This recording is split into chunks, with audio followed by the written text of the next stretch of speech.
I am so excited to be here with Lisa Johnson to talk about passive income. Welcome on the show, Lisa. Thank you for having me. I'm really excited to be here.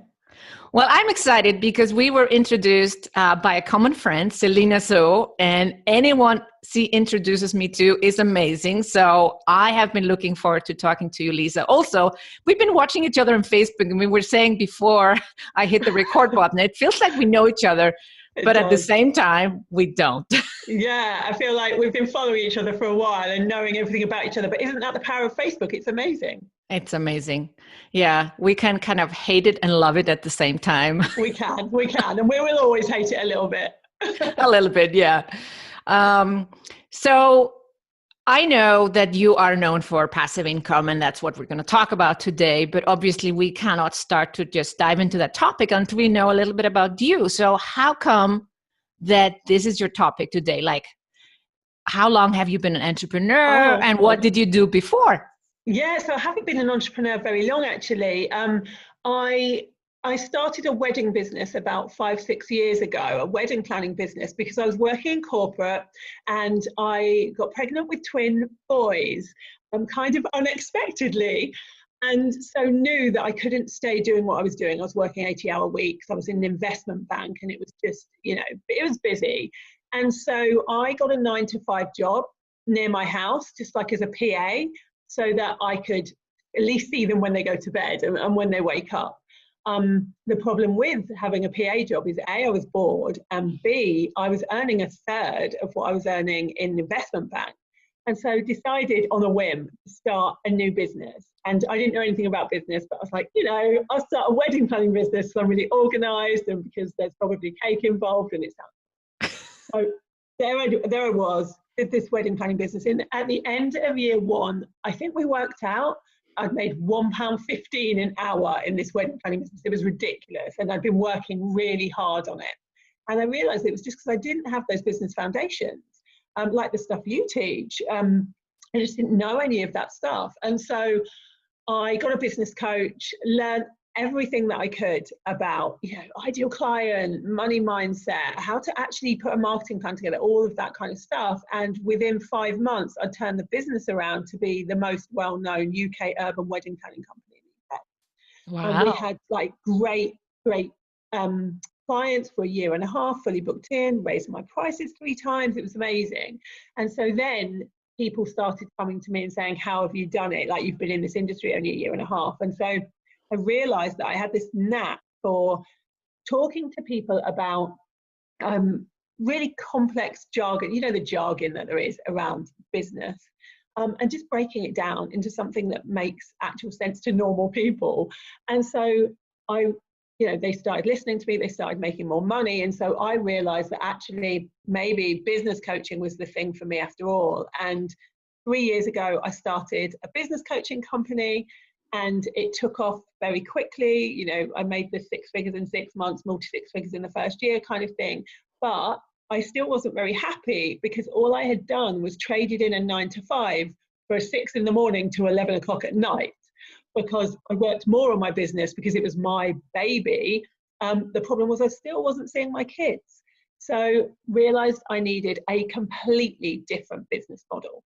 So had a look, heard about passive income, semi-passive income, learned everything I could, literally poured over 6 figures into learning everything I could about the subject through courses and coaches, and started to change my business model. Started with a few, courses, membership, a few passive income streams in there, until a year later, here I am earning, over $1 million a year. And it's passive or semi-passive. I don't do one-to-ones really anymore. Yeah, but there's a thing about passive, right? Never passive. Is never passive.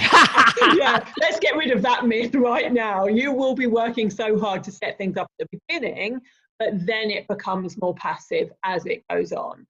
Because you're using the same materials, the same things that you've done, even the same marketing approaches to a certain extent. But yeah, we can't go to sleep and money rains down on us. Unfortunately, That would be nice though. Well, that's what what is it? The sleazy marketeers tell us. Yeah. You just go on the beach with your laptop, or actually no laptop, just with a drink, and Yeah. money is flowing in. Yeah. And, no, It doesn't work that way, and especially at the beginning, I think people who I teach passive income to are really surprised at actually how much work goes into it in the first few months. Because in the first few months, you're building an audience. You need an audience to make passive income, and people are taught everywhere you don't need an audience, and actually that's not true. You need that audience, and that takes work. Why do you think that you had this knack for let's say, taking complicated subjects and making it simple when it comes to business? Yeah. Was it something about your personality or background, what you did before in corporate? I think it could be a mixture of what I did before, because I've had lots of different jobs. So I was an NVQ, a National Vocational Qualification Trainer. I was an actress, a TV presenter, a lawyer, and an investment banker, and a PA. And I think that all of those skills together make me a good business coach, because I've had to use everything, like how to explain something really simply to people, but also I don't like complicated things. I've never liked complicated things, and I always try and break things down into an easier way of thinking about it. And that's all I did. And I only knew I could do this when somebody came to me and said, can you explain sales funnels to me? And I explained it, and she said, I've listened to sales funnels like 10, 20 times and have never understood it, and I get it now. And so I started teaching it, and people started telling me I can, like, it's easier now. Yeah. But yeah, there are still some things that I hear, all this jargon especially online on the internet, and people are using like phrases, lead magnet, freebie, opt-in, and they all just basically mean the same thing. But people try and complicate things, and it doesn't need to be. No. Okay, so let's dive into passive income. Okay. Yeah, we have already cleared out the myth. You are not going to just lie on the beach and money is going to rain over you. It takes some heavy lifting to get there. So let's say someone is listening and they're like, okay, I've been in business for a while. I would love to do some shifting around and start to earn some passive income. Yeah. What is the first thing you suggest that someone does? Oh, that's a really good question. So I have a system that I use, which I've called the CASSH system. I realized that as I was teaching people passive income, I was telling them to do the same thing over and over again. And this is whatever passive income, there's loads of different passive income streams, from drop shipping, being an affiliate. I have a jewelry range that is completely passive, to courses, to memberships. There's so many different ways, but each one of them, I found you needed to do the same thing in the same order. So I've trademarked it as my CASSH system. And the first thing you do is the C. The C in CASSH stands for client, customer. You need to know who you want to serve, even before you think, oh, I'd love to have a membership, or I'd love to have a course. First of all, think, who do I want to help? Who do I want to serve? That's the first thing you need to know. The A is then audience. Once you know who you want to serve, start growing an audience of those exact people. Using a sales funnel or speaking on stages, or any of the other ways that you can, Facebook ads, that you can grow an audience. And then when you've got the audience, you need to nurture the audience. So the audience bit is in two parts. You can't just grow an audience. You need to nurture that audience. And that's something I know you're brilliant at, because I've been watching it. And then the S, the first S, I've got two S's in my CASSH system, even though that doesn't make sense. I'm afraid that's just the way it is. But the first S is all about structures and systems. How are you going to deliver it? What kind of platform are you going to use? Are you going to do video? Where are you going to do it? There's so many different places now that are really easy to use. The tech is no longer the thing that we can use as the excuse not to do this. And then the second S is selling it. So that's all about launching. I love launching. It's my favorite thing to do. And launching for me takes 6 to 12 weeks. It's not just a case like people come to me and say, well, I launched my course to my audience and it didn't work, and so the course must be rubbish. And I ask them, what did you actually do? And they say, well, I just told them about it. That's not how it works. It's bigger than that. You need to be doing things like challenges, boot camps. You need to do masterclasses and fun things like that to get people's eyes on you. And then the H in the CASSH system is happy. So if you're going to do passive or semi-passive income, you need to make sure that you're remarketing over and over again and that you're retaining people in your membership.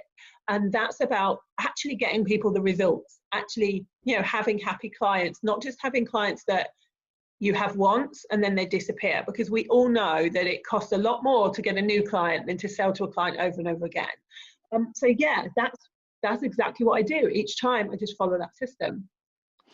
So because you talk about launching, which is also my favorite thing to do, a lot of people think like passive means I'm not launching. No, and it doesn't. You can have an evergreen, which means you don't have to launch at all. But even I've never seen somebody do an evergreen course without actually doing some form of launch. Even if it's just coming on social media a few times, you're still launching in some way. So with me, how I think of passive and semi-passive income, rather than not launching, it's no longer trading time for money. That's how I see it. So for instance, if I have a course, if I normally take on a one-to-one client and make, let's say, 10,000, if I then decide to do something semi-passive, so let's say that I already have all of the materials, that I've written the presentations in PowerPoint, I've written the workbooks, they're all there, I've done it 5 times before. I'm using the same marketing on social media, I'm using the same masterclass, I'm using the same challenge, I'm putting all that out there, and then I get 200 people on my course for £1,000 each.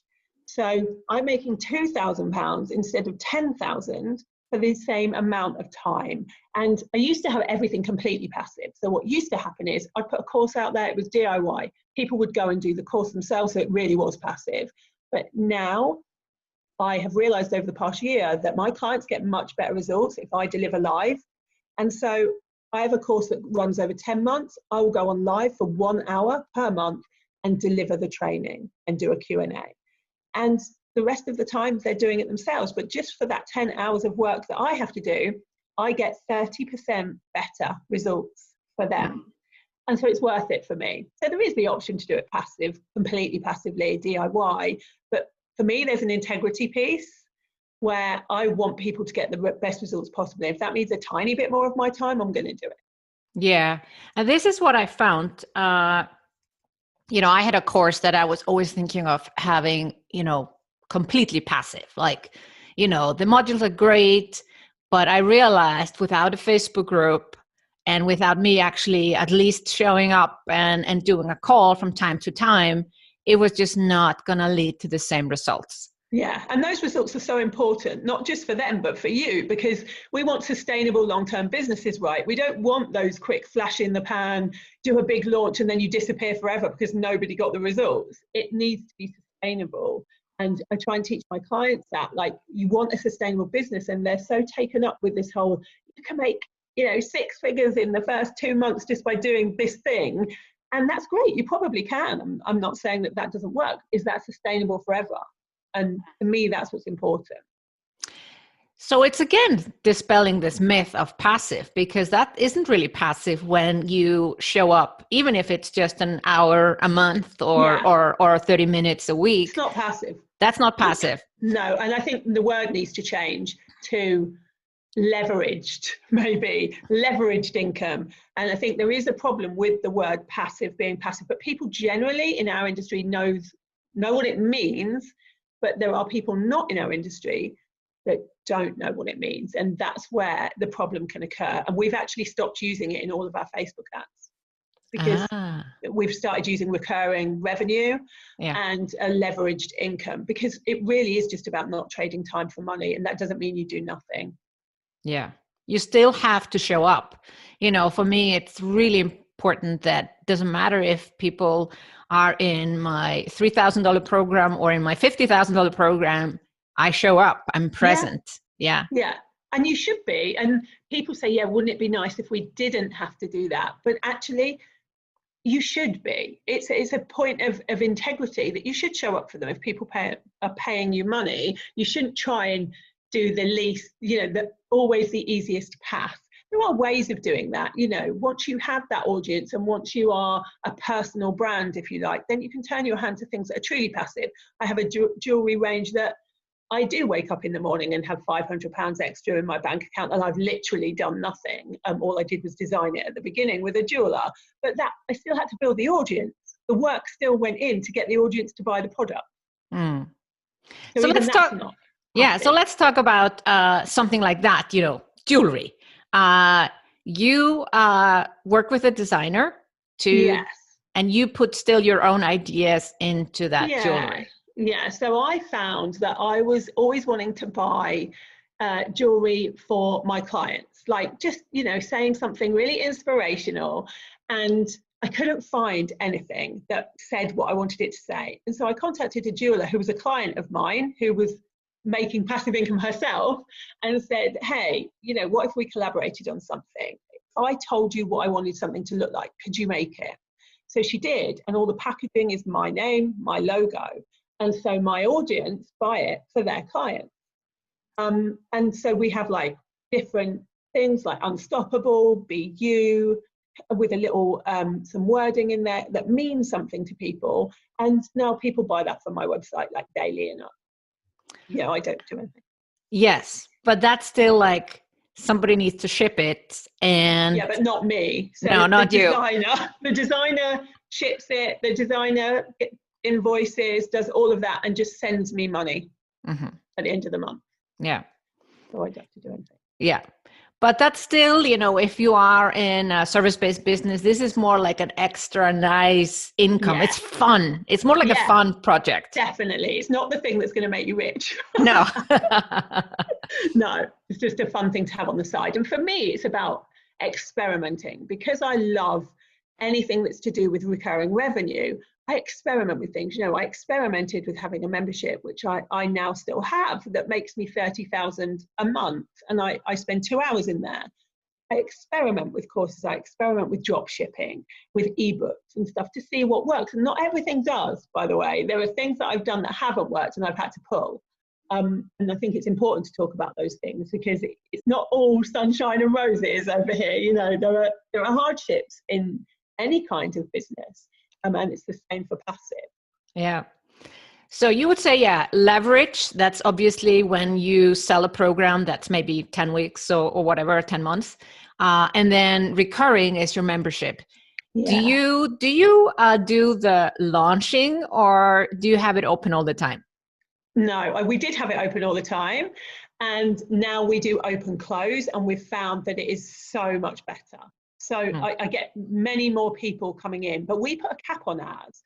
So I've seen lots of memberships out there where they just want to make it bigger and bigger and bigger. And the one thing that I wanted to differentiate us with is I want to know who every person is in the membership. So we capped it at 500. So now there's just always a wait list. So I never have to launch that program. I've just, people will come in as people leave. Because I just don't want it to be one of those faceless memberships where no one knows anybody else in there. That's a good idea. I love it. Yeah. So your business model today is a membership, a program that also takes some time, and you have the jewelry. What else? Like, just to give our audience some ideas of what you can do to build that business. Yeah. So mine is basically, I take on 5 one-to-ones a year. And that's like my high ticket. So I wouldn't take on more than that. I don't enjoy one-to-ones. I know some people love them, but it's not my thing. I then have 2 or 3 different courses, some are over weeks, some are over months, that are already written. So I'm just delivering as and when, and some are completely passive, as in do it yourself. I then have a membership, and then I have a mastermind for 20 to 25 people that I run just once a year, a couple of retreats, and then I get paid to do speaking gigs, workshops for other people. I'm also an affiliate for people like Selena in her Impact in Millions program. So that makes me money as well. So it's a real mix of different things, all of which mean I don't have to spend too much time on it. So I generally work 4 days a week between 9 and 3, because I have 8-year-old twins.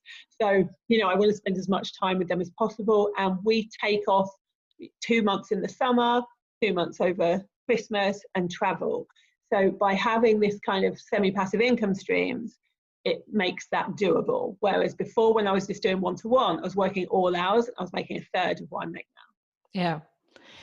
You talked about you do launch certain things in your business, but there are also other things that are completely passive. People just go to your website. What about some sales funnels that actually lead to completely do-it-yourself product? Yeah, exactly. So I've had those before and they can work really well. What I would say is when you're having a sales funnel, whether that is a, you know, a recorded masterclass or different nurture sequences running in, it's about testing and tweaking. So lots of people do it and it doesn't work, or maybe it brings in exactly the same amount as to mean they're not paying for their ads or that kind of thing. But actually just tweak. What I'm learning at the moment is just tweaking a few things can change the game. So at the moment we're testing with this and testing different webinars and testing different nurture sequences and seeing what is the highest rate we can get for an actual evergreen product. But half of me thinks evergreen is a myth. We're going to dispel more myths here. Because I've talked to lots of people that have evergreen and that say it works for them, but when I've actually spoken to them in depth, it doesn't bring in anywhere near the amount that it would when you're launching. And so for me, because I like launching, I feel like it's okay to have one there, but it's never going to be my focus. I think it's good we're dispelling it. You know, evergreen is something that a lot of people feel like, oh, then I don't have to be on social media. Then I don't have to launch. And what I found, I think you can do it well in the mix. Yeah, in the mix. That's absolutely right. But actually, even if you look at people that say they have an evergreen product, they have an evergreen as in they're not doing one big launch for a week, but they're on social media selling that product every single day. So for me, I'd rather come off social media a little bit and do one big launch. Yeah. But I think it takes the same amount of time, whichever way you do it. But yeah, it is funny because we all hear these things about how you can get evergreen and you can literally just do nothing in your business and this money will come in, and it's just not realistic and shouldn't be either. I don't think so. You know, I think we're doing our clients or potential clients a disservice to paint this picture of how easy everything is, that you can just get rich overnight, which we know is, of course, doesn't work. Rich overnight in a few years. In a few years' time. I am a huge fan of launching, and I think that's really the only way to get buzz. And you know, if I had never launched in the last 6 years, I think people wouldn't know my name. Yeah, because it gets eyes on you, so it raises your profile anyway, which is what we need in business. Yeah, the more people know about you, the better. And even if they're not buying that time, they're like, oh, I need to listen to this person's podcast, or you know, check out our website, or go to a conference, or whatever it is. Yeah, I think it's really important. What's your favorite way to launch? Do you do challenges? No, webinars. Ooh. Oh, you do webinars. How fun. Live webinars. I love it. It's really fun. Mine's challenges. I love challenges. But that's the great thing about launching. There's so many different ways that people can do things, and you can use whatever you're good at to launch the way you like. Like some people love teaching, so they do like 5-week boot camps, and that works really well too. Festivals, online summits. There's so many things we can do. So like for these people that are like, oh, I hate launching, I never want to launch, I often think, but are you doing it right? Are you doing the thing that you're actually good at in your launch? And are you prepping things in advance so that you're not having this really stressful couple of weeks? So yeah, I'm a big fan. Yes. Lisa, what's next for you? You say you're tweaking and testing and yeah, and at the moment all of that kind of stuff is on hold because I just got a TEDx talk. So now I'm trying to write a TEDx talk, which seems to be harder than any other talk I've ever written. I know, I've been there. So hard. So I'm doing my TEDx talk. I'm off to Necker Island to meet Richard Branson in June. There's a lot of things going on. But yeah, for me, I am not a big believer in, so now I've got to 7 figures in 3 years. Now I need to get to 10 millions, 10 million in the next 4 years. I really am not bothered about that kind of thing. For me, it's about, okay, am I living, excuse me, a life that why does my throat always go? Am I living a life that I'm actually really enjoying? Do I have enough money to do the things I want to do, and to help the causes? Because for me, my big why is I'm an anti-bullying crusader, online and offline, because of things that happened to me in my childhood. So I do a lot of fundraising for Bullies Out, which is a charity in Wales. And I want to spend my time doing those kind of things.